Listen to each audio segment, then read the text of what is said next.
नमस्कार, मैं हूं अंकुर और आप देख रहे हैं सत्य हिंदी का न्यूज बुलेटिन। एक नजर अब तक की सुर्खियों पर। वन नेशन वन इलेक्शन के विधेयक को मोदी सरकार ने कैबिनेट मीटिंग में मंजूरी दे दी है। सरकार संसद के चालू शीतकालीन सत्र में बिल ला सकती है।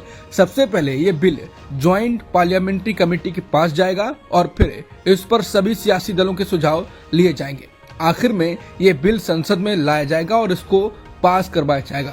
एक साथ एक चुनाव कराना भारतीय जनता पार्टी द्वारा अपने लोकसभा चुनाव घोषणा पत्र में किए गए अहम वादों में से एक था। यह कदम मोदी सरकार ने पूर्व राष्ट्रपति रामनाथ कोविंद की अध्यक्षता वाली हाई लेवल कमेटी की सिफारिशों को मंजूर करने के बाद उठाया है। कमेटी ने चरणबद्ध तरीके से लोकसभा, राज्य विधानसभाओं और स्थानीय निकायों के चुनाव एक साथ कराने का सुझाव दिया है। मीडिया रिपोर्ट के मुताबिक इस कदम का कांग्रेस और आम आदमी पार्टी जैसी कई इंडिया गठबंधन की पार्टियों ने विरोध किया है। उन्होंने आरोप लगाया है कि इससे केंद्र में सत्तारूढ़ पार्टी को फायदा होगा। नीतीश कुमार की जेडीयू और चिराग पासवान जैसे अहम एनडीए साथियों ने एक साथ चुनाव कराने का समर्थन किया है। समझा जाता है कि दोनों विधेयक मौजूदा संसद सत्र में पेश किए जाने की संभावना है। भाजपा के एक सूत्र ने कहा, लेकिन ये सिर्फ इंट्रोडक्शन होगा और कुछ ही मिनटों में ये संयुक्त संसदीय समिति के पास जाएगा, जिसका गठन सदन द्वारा किया जाएगा। हालांकि केंद्र सरकार ने इम्प्लीमेंटेशन की समय सीमा की पुष्टि नहीं की है कि क्या एक साथ एक चुनाव 2029 या 2034 में शुरू होंगे। आरजेडी की तरफ से वन नेशन वन इलेक्शन का विरोध किया गया है। राजद सांसद मनोज झा ने कहा कि आज हमें बताया गया कि मंत्रिमंडल ने इसे मंजूरी दे दी है, लेकिन हम में से किसी ने भी अंतिम विवरण नहीं देखा है। क्या ये महिला आरक्षण विधेयक की तरह ही है, क्योंकि ये अनिर्धारित चीज है। परिसीमन के बाद परिसीमन कब होगा, जनगणना कब निर्धारित है, इसके बारे में कोई नहीं जानता। किससे पूछें? कुछ बुनियादी चिंताएं बनी हुई हैं। हम अंतिम विवरण की प्रतीक्षा कर रहे हैं। अगर सरकार बीच में गिर जाती है तो क्या तंत्र होगा? कैसे राज्यपाल द्वारा चलाया जाएगा, जो केंद्र सरकार का प्रतिनिधि है? ये ऐसी चिंताएं हैं जो हमें और पूरे भारत को परेशान करती हैं। इसलिए चलिए अंतिम ब्लूप्रिंट का इंतजार करते हैं। शिवसेना यूबीटी नेता अरविंद सामंत ने एक राष्ट्र एक चुनाव पर कहा कि इस मुद्दे पर विस्तृत चर्चा की जरूरत है।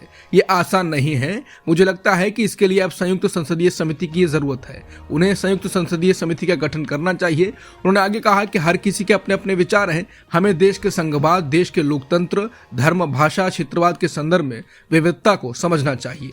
वहीं जेएमएम सांसद महुआ माझी ने कहा कि भाजपा सरकार तो लगातार चाह रही है कि ये हो, लेकिन इससे स्थानीय पार्टियों को बहुत ज्यादा नुकसान होगा। ये लोग चाहते हैं कि देश में स्थानीय पार्टियां खत्म हो जाएं और केवल एक या दो पार्टियां ही रहें। मेरे अनुसार ये स्थानीय पार्टियों के खिलाफ षड्यंत्र ही है। इंडिया गठबंधन एकजुट है और हम लोग उन बिलों का विरोध करते हैं जो तमाम राज्यों के लिए हितकर नहीं है। लोकसभा में नेता प्रतिपक्ष राहुल गांधी गुरुवार को उत्तर प्रदेश के हाथरस पहुंचे। हाथरस में उन्होंने साल 2020 में कथित गैंगरेप के बाद जान गंवाने वाली दलित युवती के परिवार से मुलाकात की थी। अपनी इस मुलाकात के बाद अब राहुल गांधी ने सोशल मीडिया प्लेटफॉर्म एक्स पर एक पोस्ट लिखी। राहुल ने कहा कि आज हाथरस जाकर 4 साल पहले हुई शर्मनाक और दुर्भाग्यपूर्ण घटना के पीड़ित परिवार से मिला। मुलाकात के दौरान उन्होंने जो बातें बताई उसने मुझे झकझोर कर रख दिया। पूरा परिवार आज भी डर के साए में जी रहा है। उनके साथ क्रिमिनल्स के जैसा व्यवहार किया जा रहा है। वो स्वतंत्र रूप से कहीं आ जा नहीं सकते। उन्हें हर समय बंदूक और कैमरों की निगरानी में रखा जाता है। भाजपा सरकार ने उनसे जो वादे किए थे वो आज तक पूरे नहीं हुए। ना तो सरकारी नौकरी दी गई है और ना ही उन्हें किसी दूसरी जगह घर देकर शिफ्ट करने का वादा पूरा किया गया है। पीड़ित परिवार को न्याय देने के बजाय सरकार उन पर तरह तरह से अत्याचार कर रही है। दूसरी तरफ आरोपी खुलेआम घूम रहे हैं। इस परिवार की हताशा और निराशा भाजपा द्वारा दलितों के ऊपर किए जा रहे अत्याचार की सच्चाई को दिखाते हैं। लेकिन हम इस परिवार को यूं ही इनके हाल पर रहने को मजबूर नहीं होने देंगे। इन्हें न्याय दिलाने के लिए हम पूरी ताकत के साथ लड़ेंगे। उपासना स्थल कानून के कुछ प्रावधानों की वैधता को चुनौती देने वाली कई याचिकाओं पर सुनवाई करते हुए सुप्रीम कोर्ट ने गुरुवार को एक अहम फैसला सुनाया। सुप्रीम कोर्ट ने आदेश दिया है कि जब तक वो इस मामले पर सुनवाई कर रहा है तब तक देश में कहीं और इस कानून को चुनौती देने वाले मामले दर्ज न किए जाएं।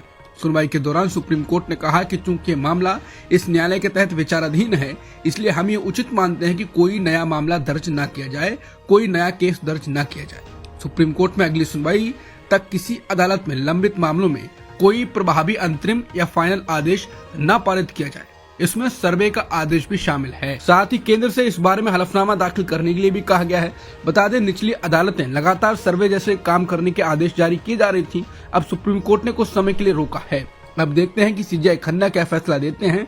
बता दें, उपासना स्थल कानून कहता है कि भारत में 15 अगस्त 1947 को जो धार्मिक स्थल जिस स्वरूप में था उसकी स्थिति में कोई बदलाव नहीं किया जा सकता है, लेकिन निचली अदालतें सर्वे का आदेश पारित कर दे रही थी, जिसके बाद हिंसा जैसी घटनाएं हो रही थी।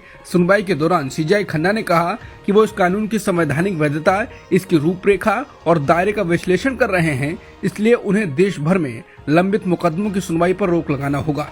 इलाहाबाद हाईकोर्ट के मौजूदा जज जस्टिस शेखर कुमार यादव ने बीते दिनों कट्टर हिंदुत्ववादी संगठन वीएचपी द्वारा आयोजित एक कार्यक्रम में दिए विवादित बयानों की चौतरफा आलोचना हो रही है। उन्होंने अपने भाषण में कहा था कि भारत केवल बहुसंख्यकों की इच्छाओं के अनुसार चलेगा। अब Catholic bishops conference of India यानी सीबीसीआई ने इसे संविधान के खिलाफ बताते हुए सांसदों से जस्टिस यादव के खिलाफ कार्रवाई करने का आह्वान किया है। रिपोर्ट के मुताबिक भारत में कैथोलिक समुदाय की शीर्ष संस्था सीबीसीआई ने बुधवार को एक प्रेस बयान जारी कर कहा कि भारत में कानून बहुसंख्यकवादी शासन नहीं है। सीबीसीआई ने कहा कि बहुसंख्यकवादी शासन अनुच्छेद 14 और भारत की संवैधानिक नैतिकता के उद्देश्यों के विपरीत है।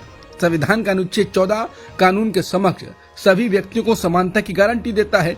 कैथोलिक संस्था ने अपने बयान में ये भी कहा कि जिस व्यक्ति को देश के संविधान और उसकी नैतिकता पर भरोसा नहीं है, उसे भारत में न्यायपालिका से कोई लेना देना नहीं होना चाहिए। जज बनना तो दूर की बात है। इलाहाबाद हाईकोर्ट के जज जस्टिस शेखर कुमार यादव की वीएचपी के एक कार्यक्रम के दौरान की गई टिप्पणी को बीजेपी नेता और केंद्रीय मंत्री गिरिराज सिंह ने जायज ठहराया। जस्टिस शेखर यादव ने विश्व हिंदू परिषद के कार्यक्रम में यूनिफॉर्म सिविल कोड के मुद्दे पर कहा था कि हिंदुस्तान में रहने वाले बहुसंख्यक के अनुसार ही देश चलेगा। इस कार्यक्रम में दिए उनके बयान पर विवाद हुआ और अब विपक्षी दल मौजूदा संसद सत्र के दौरान जस्टिस शेखर यादव पर चर्चा चाहते हैं। विपक्षी दलों ने जस्टिस शेखर यादव के खिलाफ महाभियोग लाने संबंधी नोटिस पर भी साइन किए हैं। इसी से जुड़ा सवाल केंद्रीय मंत्री गिरिराज सिंह से भी किया गया। इसके जवाब में उन्होंने कहा कि न्यायाधीश शेखर यादव जी ने जो बयान दिया है वो 200% सही है। इसमें ये देखने की जरूरत है कि वो कहाँ बयान दे रहे थे, किस मंच पर थे। वो विश्व हिंदू परिषद के मंच पर थे, वो एक सही मंच था। माननीय न्यायाधीश महोदय शेखर यादव जी ने कोई कोर्ट में ऐसी बात नहीं की है। बता दें, इस मामले में सुप्रीम कोर्ट ने भी संज्ञान लेते हुए इलाहाबाद हाईकोर्ट से जानकारी मांगी है। टीएमसी के राज्यसभा सांसद सागरिका घोष ने संसदीय कार्य मंत्री किरेन रिजिजू के खिलाफ विशेषाधिकार हनन का नोटिस दिया है। सागरिका घोष ने किरेन रिजिजू पर सदन को सही से चलाने की जिम्मेदारी का उल्लंघन करने और विपक्ष का अपमान करने का आरोप भी लगाया। टीएमसी राज्यसभा सांसद ने कहा कि बुधवार को किरेन रिजिजू ने सदन में विपक्ष की ओर देखते हुए कहा था कि आप लोग सदन में बैठने के लायक नहीं है। अगर इस तरह का बयान संसदीय कार्य मंत्री देते हैं तो वो अपने पद का गलत इस्तेमाल कर रहे हैं। सागरिका घोष ने कहा कि उन्होंने इसलिए विशेष अधिकार हनन का प्रस्ताव दिया है जिसे विपक्ष के सभी दिग्गज नेताओं और पार्टियों ने साइन किया है। वो चाहती हैं कि किरेन रिजिजू माफी मांगे और उनके बयान को संसद के रिकॉर्ड से हटाया जाए। लोकसभा स्पीकर ओम बिरला ने गुरुवार को बताया कि टीएमसी सांसद कल्याण बनर्जी ने केंद्रीय मंत्री सिंधिया पर दी अपनी टिप्पणी के लिए लिखित में माफी मांग ली है। गुरुवार को लोकसभा की कार्यवाही जैसे ही शुरू हुई, सत्ता पक्ष के सांसदों ने कल्याण बनर्जी की टिप्पणी के मुद्दे को उठाया। इसके बाद लोकसभा अध्यक्ष ने लिखित माफी की जानकारी देते हुए कहा, कल सदन में जो कुछ भी हुआ वो अत्यंत दुर्भाग्यपूर्ण और किसी भी सदस्य विशेष रूप से महिलाओं पर टिप्पणी नहीं करनी चाहिए। यह सदन की गरिमा मर्यादा के अनुरूप नहीं है। लोकसभा अध्यक्ष ने कहा कि किसी भी व्यक्तिगत टिप्पणी करने से बचना चाहिए। सहमति असहमति सकारात्मक व्यंग भी हुए हैं यहाँ, लेकिन कोई विशेष टिप्पणी संसदीय मर्यादा के अनुकूल नहीं है। माननीय सदस्य ने भी इस संबंध में क्षमा मांग ली है और लिखित में मुझे दे दिया है। बता दें, बुधवार को टीएमसी सांसद ने कल्याण बनर्जी ने केंद्रीय मंत्री सिंधिया पर आपत्तिजनक टिप्पणी की थी। इसके बाद सत्ता पक्ष लगातार विरोध जता रहा है। देश की राजधानी दिल्ली में महिलाओं के लिए एक बड़ी योजना का ऐलान हुआ है। पूर्व मुख्यमंत्री और आम आदमी पार्टी के संयोजक अरविंद केजरीवाल ने मुख्यमंत्री महिला सम्मान योजना की घोषणा की। इस योजना के तहत पात्र महिलाओं को हर महीने 1000 रुपए की आर्थिक सहायता दी जाएगी। ये योजना 2024-25 के बजट में शामिल थी और इसे दिल्ली कैबिनेट ने मंजूरी दे दी है। केजरीवाल ने कहा कि अगर दिल्ली में फिर से उनकी सरकार बनी तो इस राशि को बढ़ाकर 2100 रुपए कर दिया जाएगा। मोदी सरकार बैसाखियों पर बताई जाती है। बैसाखियां हैं नीतीश कुमार और चंद्रबाबू नायडू, लेकिन अब बीजेपी बैसाखियों को हटाने के मूड में है और इसकी शुरुआत वो महाराष्ट्र से कर रही है। महाराष्ट्र विधानसभा चुनाव के बाद बीजेपी अब सांसदों को लेकर ऑपरेशन लोटस चलाने जा रही है। महाराष्ट्र बीजेपी के प्रदेश अध्यक्ष चंद्रशेखर बावनकुले ने दावा किया है कि महाविकास अघाड़ी के कुछ सांसद हमारे संपर्क में हैं। इस दावे के बाद सूबे की राजनीति में ऑपरेशन लोटस की चर्चा जोरों पर है। मीडिया रिपोर्ट में यह भी दावा किया जा रहा है कि बीजेपी के संपर्क में शरद पवार की पार्टी के नेता हैं। ऐसे में वो किसी भी वक्त या कुछ समय बाद भाजपा का दामन थाम सकते हैं।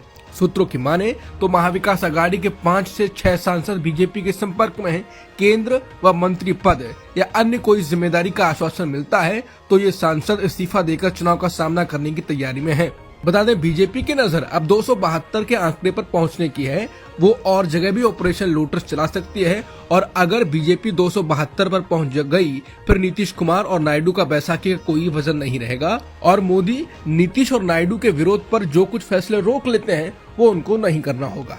महाराष्ट्र में ऑपरेशन लोटस के दावे पर कांग्रेस अध्यक्ष नाना पटोले ने कहा है कि भ्रष्टाचार के रास्ते से मिले हुए पैसों के दम पर लोकतंत्र खरीदने का प्रयास ऑपरेशन लोटस है। नाना पटोले ने आगे कहा कि लोकसभा चुनाव में महाराष्ट्र में बीजेपी को तगड़ा झटका लगा।